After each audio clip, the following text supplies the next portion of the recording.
Hello, my name is Derek from Tomcat Gas Training, and the new series of videos we're about to produce are all about the health and safety and use of hand tools. Might even throw a bit of power tools in there as well. But we're specifically going to be looking at the tools used by plumbers and gas engineers, because basically that's what we do here at Tomcat, plumbing and gas. So the very first tool I'm going to be looking at is this. Probably the first tool ever made by man. I believe about 3.3 million years ago they were using hammers in Africa. Well, basically it was a piece of wood with a V with a rock stuck in the middle and strapped up.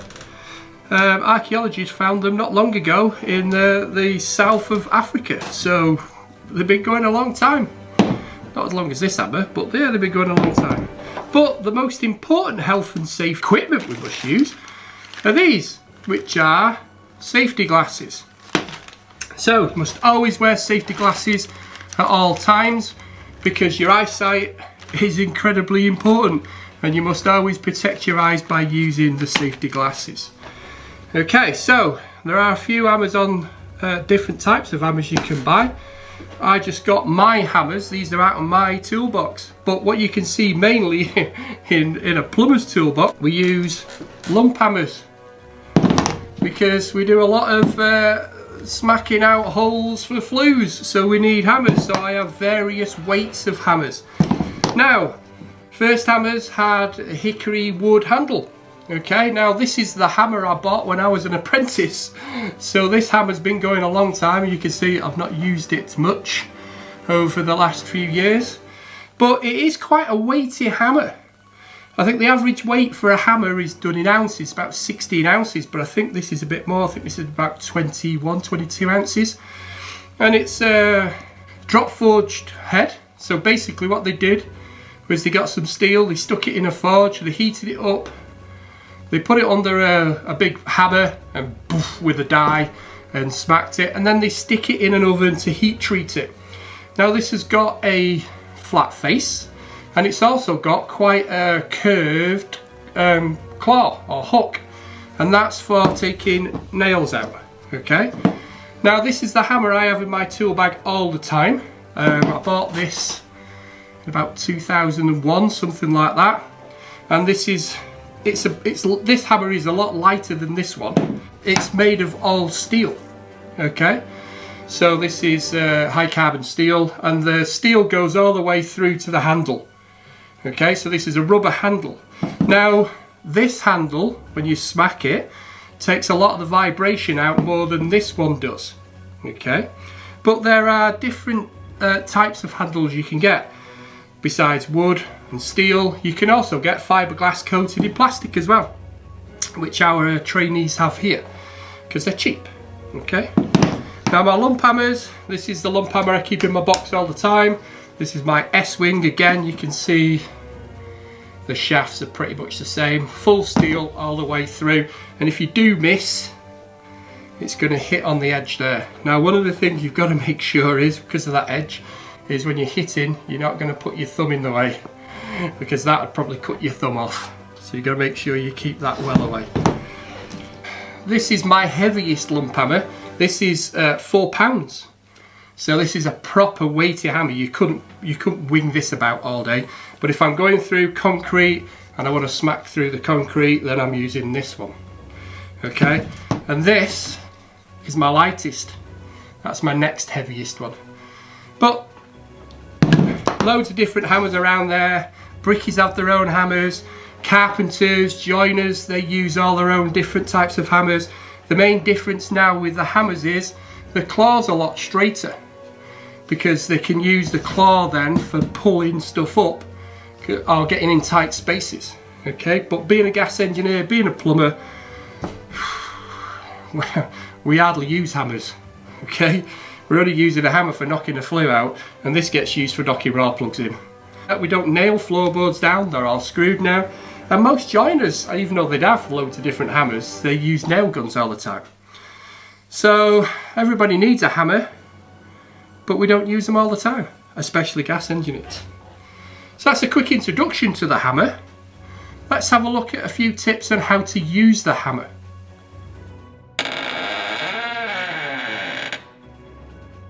2, 3. Now, when you're working with really big, heavy hammers, one of the things you must always make sure you're wearing is your steel toe cap boots. So if you did this, because this is a really heavy hammer, remember, 4 pounds on your toe.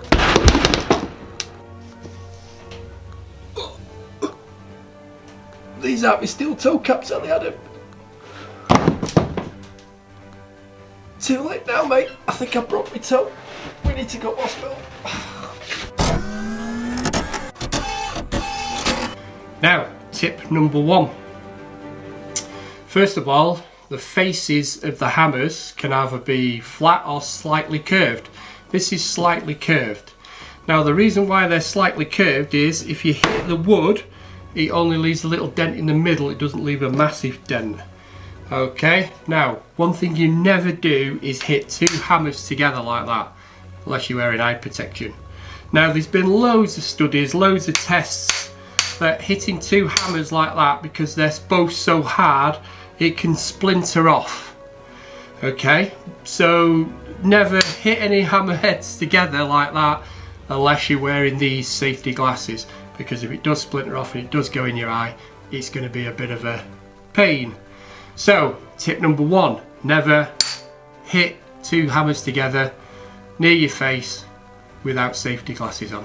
In fact, never do it at all. Now, tip number 2, holding a nail. This is a 4-inch galvanised nail. Just like to thank David Barlow, my trainee, because he's got a bucket of nails in his van, because I found out I didn't have any nails.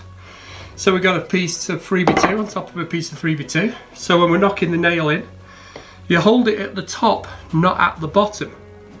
Because if you hold it at the bottom and you miss, there's nowhere for your thumb or finger to go.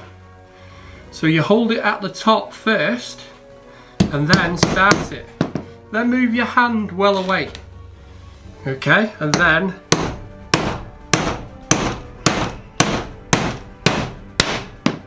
you're knocking the nail in. Now, did you notice how I had my thumb? Okay, you have your thumb down the shaft like that. So when you hit it, it's hitting where you want it to. Now, a lot of joiners say you'll break your thumb. I've always done it that way. I've never broken my thumb. Well, I have, but not using a hammer. And you won't miss, because that is directing. And when you're hitting, you're doing that action, not that action. Okay, it's all from the forearm and moving your elbow, because you'll have more control over it.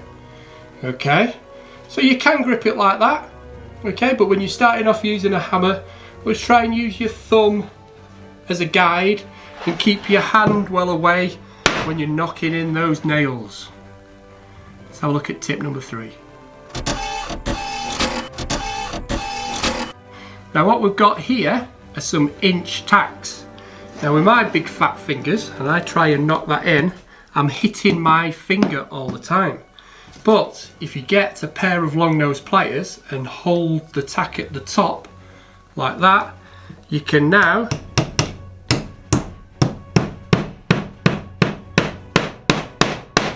knock it in. So that's tip number 3. Now, there are other things you can use. Some guys use a magnet on a stick. Okay. Other guys who's got hair can use a comb. I don't have a comb. So, grab it at the top with your long nose pliers, put it into the wood and knock it in like that. Notice I'm not, you only need little taps. This hammer's a little bit heavier for that. Okay, but I don't seem to have a lighter hammer. Okay, so that's how you deal with the smaller tacks or nails. Let's have a look at another little tip.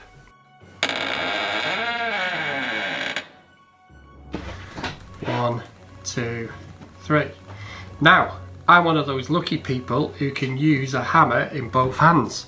So if you're using your hammer in your left hand, again, make sure your thumb is in the right place. Get the nail, knock it in a little bit before you actually hit it. Oh yeah!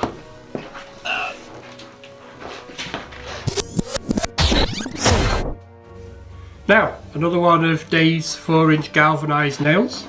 Just going to tap it into the wood. Okay, now to use the claw, you can see that that is only just getting onto it, okay, which is not very good for us. But if we put another hammer, it gives us a better purchase point to be able to pull it, okay, because if we don't have the hammer there and we've got it low down there, we're just going to slip off, okay. So you can use another hammer shaft to be able to pull it out for you. Now, another way of getting a nail out, instead of pulling it that way, you can twist it that way and pull it out. Okay, so you're reducing the length of the nail, as long as you don't want to use the nail again, it does make a bit of a mess of it. Okay, so you can either pull it out that way, or you can twist it and pull it out that way. So let's look at another one. Now, if you don't want to damage the wood, or it's plasterboard and you're trying to pull a nail out on plasterboard, you can use a piece of sponge. Okay, put the sponge on and then you can pull it and you won't damage the wood. Now, you notice I'm pulling these nails, I'm pulling them away from me. You don't want to be pulling them towards you, because if you pull them towards you, you might end up hitting yourself. So make sure you're always pulling the nails away, and always make sure you get your little fingers away out of the way of it, especially when you're pulling nails out of walls. Okay, one thing you don't want to be doing is putting that hammer in line with this big thing, because you will splatter it all over your face. So always think health and safety all the time. Always wear your safety glasses. Next tip. Now, if you're hitting the hammer and you find it starts slipping off, okay, it might be something to do with the face of your hammer as well as you being a bad shot. So if you get a piece of wet and dry or a piece of Henry paper or sandpaper, you can just clean the face of your hammer up.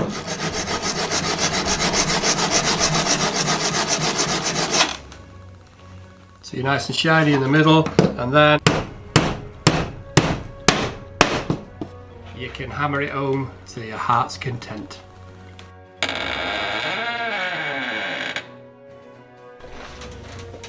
One, two, three. Now, to get a nail out of the wall, okay, get your claw hammer, okay, put it onto the nail, get your two hands on it, and what you do then is, you give it a good pull.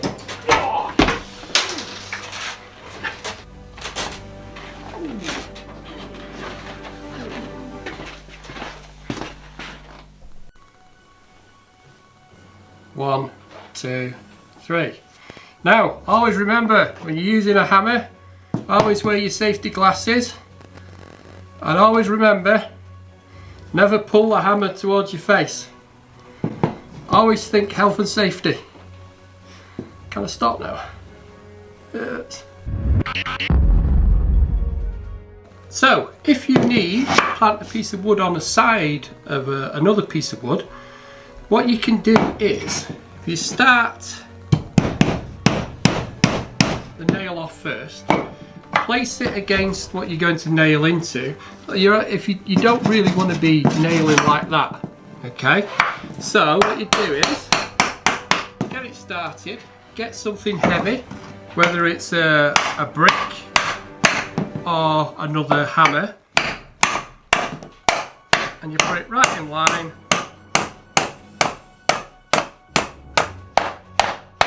You can nail it in. It's as simple as that.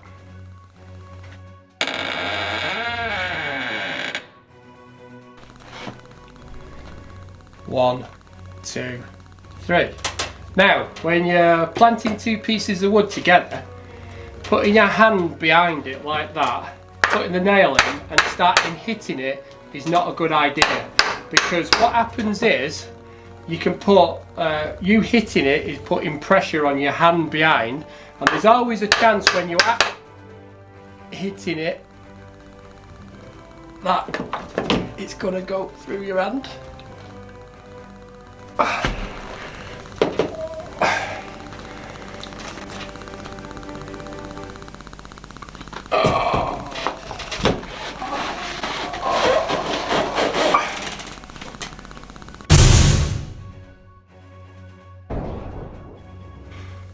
I'm just going to show you how to make a little hammer holder. Okay, now we're plumbers, gas engineers, so we've always got a bit of 40mm, 32mm, 50mm hanging around. So I've just cut a piece about the size of my hand, and what I'm going to do is I'm just going to cut down the centre here.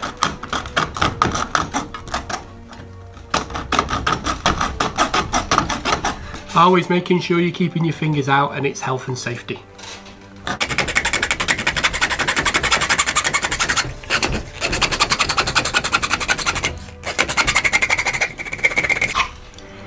Okay, so I've cut down that far, and what I'm going to do now is I'm going to cut this section out.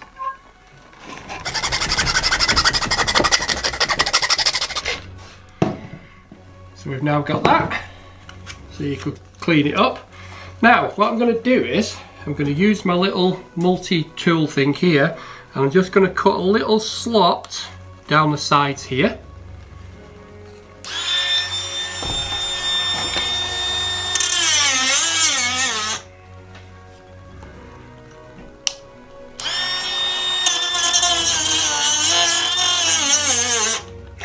If my battery was full, I'd be able to do it. I better go and charge my battery.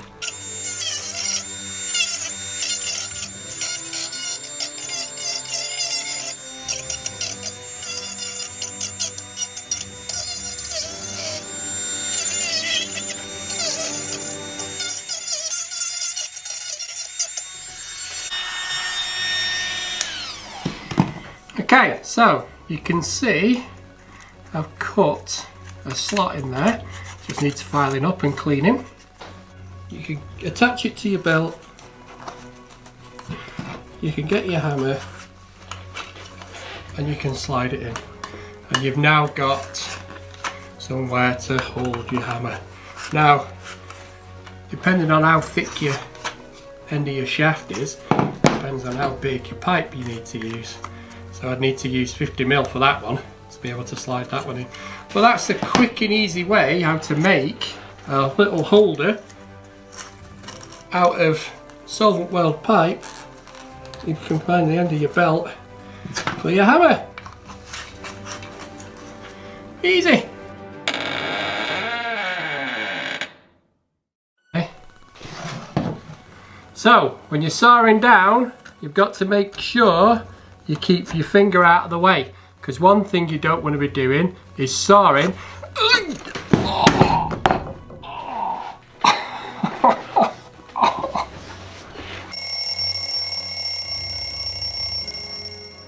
Now, just to recap before we finish up, first of all, always the most important thing, wearing safety glasses. Next thing, when you're knocking the nail in, always hold the nail at the top, not at the bottom. When you're swinging the hammer, always make sure you keep your hand away. At the beginning, you can keep your thumb, keep the grip down at the bottom, and you're using gravity. You're always looking at the head of the nail, not the head of the hammer when you're hitting it. So when you're hitting it, you won't miss. If you bring the hammer down higher up, once you get used to it, you can get more purchase on the nail. Okay, so when you're starting off slowly and using your forearm and that action, and once you get better at it, you're bringing the head of the hammer down, loosening off your grip as you go in, because you're using gravity and the weight of the hammer. Okay, the heavier the hammer, the faster it'll come down and the more kinetic energy you're going to get to knock that nail in. So that's our health and safety on using this hand tool. It's left or right handed, so you're alright, and it's cordless. Okay, so if you've liked this video, why don't you give us a thumbs up or leave a constructive comment down below. If you've not subscribed to our YouTube channel yet, then subscribe, hit that notification bell, because we upload new videos every Wednesday. So thanks for watching, thanks for listening, and look out for the next health and safety video we've got coming out. Cheers guys.